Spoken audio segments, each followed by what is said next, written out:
Oui, bonjour. J'avais une question concernant la consommation de médicaments comme les antidépresseurs et les anxiolytiques en France. Et je voulais savoir pour quelles raisons en France on était les premiers consommateurs de ce type de médicaments donc qui servent à traiter la dépression, le stress, l'anxiété, et ce depuis longtemps. Hein, ça date pas seulement de ces dernières années, de la détérioration de la question sociale, ça date d'il y a très longtemps. Et je voulais savoir pourquoi on était les premiers consommateurs de ce type de médicaments en Europe et un des premiers consommateurs dans le monde. Voilà, j'aurais voulu avoir votre analyse sur la question. Oui, c'est effectivement, c'est un constat objectif. On est, je crois, les plus gros consommateurs d'antidépresseurs du monde. Alors, il y a sans doute plusieurs explications. Hein, j'insiste, il y a rarement une cause unique. Il y a souvent plusieurs causes et c'est pas les causes s'excluent pas les unes des autres. Hein. Souvent, elles se combinent. Donc, on peut appuyer sur une cause sans pour autant en nier une autre.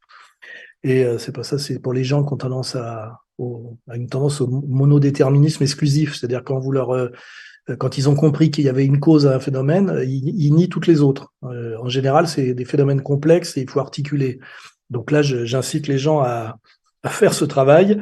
Et là, si je prends ce sujet des antidépresseurs, la cause qui semble la plus évidente, c'est la destruction progressive de la douceur de vivre à la française par des mécanismes économiques qui rejoignent sans doute le livre de Bernanos, la France contre les robots, à savoir qu'on a généralisé les emplois de bureau hiérarchiques, assez mesquins, qui sans doute ne sont pas satisfaisants comme les métiers traditionnels, qui étaient d'ailleurs des métiers plus que des emplois, et qui étaient beaucoup plus satisfaisants. Donc sans doute que l'antidépresseur accompagne une névrose collective qui est due à la division du travail et à la tertiarisation du travail, sans doute. C'est sans doute la cause la plus sérieuse. Hein.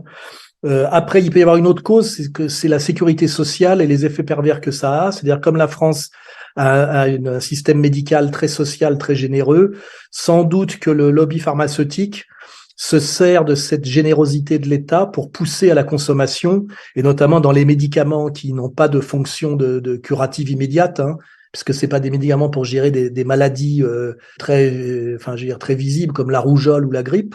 Donc les antidépresseurs, ça doit comment dirais-je, se prescrire facilement parce que c'est un petit peu de la drogue légale. Hein. Donc sans doute que la sécurité sociale et le lobby pharmaceutique génèrent un phénomène de pousse à la consommation, et notamment à la consommation de produits qui sont en fait des produits un peu stupéfiants déguisés. Hein. Et la troisième cause, elle vient directement derrière, c'est la baisse du pinard. C'est que dans le temps, le premier antidépresseur français, c'était le pinard, le vin. On était les plus gros consommateurs d'alcool du monde. Il ne faut pas oublier cette dimension de l'alcoolisme populaire, hein, du bistrot, où les Français picolaient. Et quand il y a un effet euphorique de la picole, et quand la consommation d'alcool s'effondre, elle peut être aussi remplacée par du médicament, de l'antidépresseur. Ces trois causes additionnées, hein, baisse de la douceur de vivre à la française par la tertiarisation névrosante du travail, poussage à la consommation par le lobby pharmaceutique qui profite de la générosité de la sécurité sociale pour la pervertir, et baisse de consommation du pinard, qui était un euphorisant naturel et un antidépresseur naturel, remplacé par la pharmacologie.